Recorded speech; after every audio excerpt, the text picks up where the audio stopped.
Assalamualaikum warahmatullahi wabarakatuh. Perkenalkan, nama saya Diana Angelina dengan nomor induk mahasiswa 2130203143 dari Prodi Manajemen Pendidikan Islam kelas F. Video ini merupakan salah satu bentuk pelaksanaan ujian tengah semester dengan mata kuliah Psikologi Pendidikan dengan dosen pengampu Ibu Dr. Khairawati MAG. Baiklah, langsung saja saya akan menjawab pertanyaan-pertanyaan yang sebelumnya. 1. Kecerdasan spasial atau visual. Kecerdasan ini dia mampu memvisualisasikan dalam berbagai dimensi.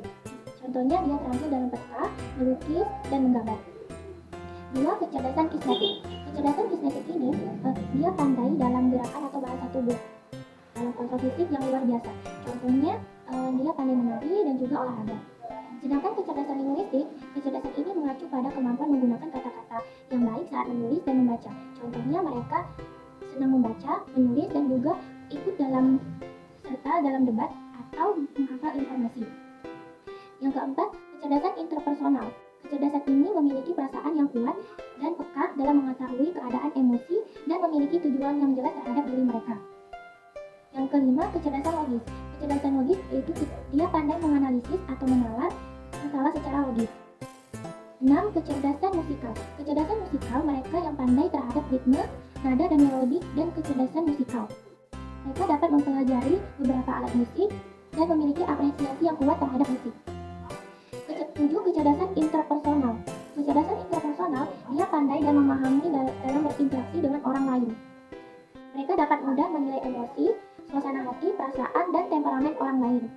8. Kecerdasan naturalistik. Kecerdasan naturalistik ini tertarik pada pengasuhan lingkungan dan belajar tentang spesies lain. Contohnya biologi, zoologi, berkemah, berkebun, maupun hiking. 1. Perhatian orang tua. Perhatian orang tua dapat berwujud sarana maupun prasarana. Dengan adanya ini, mampu menjadikan anak agar lebih baik dan bersemangat dalam menjalankan aktivitas belajarnya. Selain itu, menegur anak jika melakukan kesalahan atau hal-hal yang kurang baik atau melanggar norma-norma yang berlaku dengan disertai suatu arahan dan bimbingan kepada anak sehingga anak menjadi baik. 2. Budaya sekolah. 1. Budaya sekolah religius setiap harinya meliputi 5S: senyum, salam, sapa, sopan, dan santun. 2. Metode atau langkah dalam membentuk karakter melalui keteladanan atau pembiasaan. 3. Karakter yang religius dapat dihasilkan disiplin, toleransi, bersahabat, dan tanggung jawab. 4. Memberikan motivasi dan dorongan. 5. Memberikan hadiah terutama psikologis. 6. Penciptaan suasana religius yang berpengaruh bagi pertumbuhan anak yang baik untuk meningkatkan perilaku yang konsisten dan untuk menyampaikan kepada personil sekolah terutama anak didik. 3. Teman sebaya. Hubungan sebuah pertemanan juga dapat dijadikan sebagai hubungan untuk saling berbagi dalam suka maupun duka, saling memberi dengan ikhlas, saling percaya, saling menghormati, dan saling menghargai. Hubungan teman sebaya yang positif akan meningkatkan prestasi perkembangan sosial dan emosional anak-anak. 1. Mikrosistem. Menurut Wolfenbanner, murid bukan penerima pengalaman secara pasif dalam setting ini, tetapi murid adalah orang yang berinteraksi secara timbal balik dengan orang lain dan membantu mengkonstruksi setting tersebut. 2. Mesosistem. Hubungan antara pengalaman dalam keluarga dengan pengalaman di sekolah dan di antara keluarga dengan teman sebaya. 3. Ekosistem.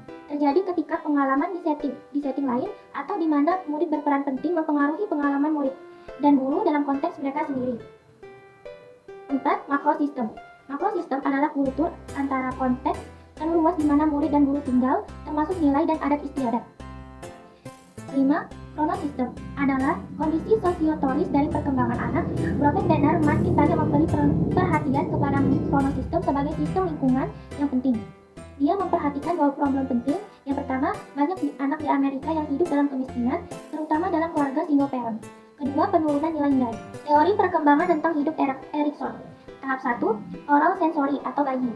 Bayi berusaha keras untuk mendapatkan pengasuhan, kehangatan, dan persahabatan yang menyenangkan, sehingga timbul kepercayaan. Sebaliknya, ketidakpercayaan akan tumbuh jika bayi tidak terlalu diperhatikan. Tahap 2, yaitu masa anak-anak awal. Tahap tersebut disebut sebagai otonomi versus rasa malu dan rasa ragu. Tahap ketiga, yaitu masa anak-anak awal hingga remaja. Erikson menyebut tahap ketiga ini sebagai inisiatif versus rasa bersalah. Tahap keempat, yaitu tahap anak-anak hingga masa akhir. Tahap keempat ini yaitu terjadi pada masa sekolah dasar dari usia 6 tahun hingga masa usia puber atau remaja. Tahap kelima yaitu adalah tahapan yang paling penting, yaitu masa remaja, yang berpengaruh atau yaitu identitas versus kebingungan peran. Pada tahap ini remaja berusaha akan mencari jati dirinya, apa makna dirinya, kemana mereka akan menuju. Tahap keenam yaitu tahap masa dewasa muda. Tahap keenam ini disebut dengan sebagai keintiman versus kesendirian, yaitu membentuk hubungan positif dengan orang lain. Tahap ketujuh yaitu masa dewasa menengah.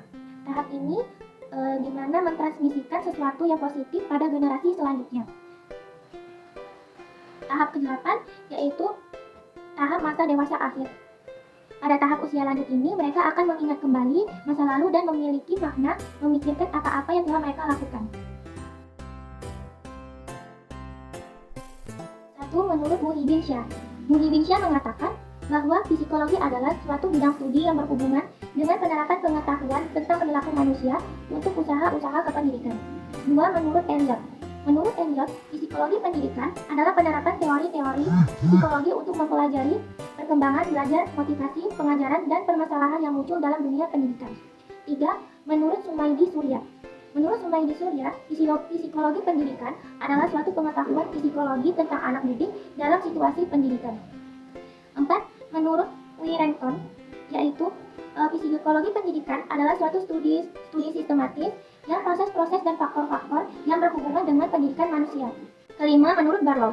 Menurut Barlow, psikologi pendidikan adalah suatu pengetahuan berdasarkan riset psikologis yang menyediakan serangkaian sumber-sumber untuk membantu seorang guru dalam proses belajar mengajar yang lebih efektif. Baiklah, itulah jawaban ujian tengah semester yang dapat saya sampaikan.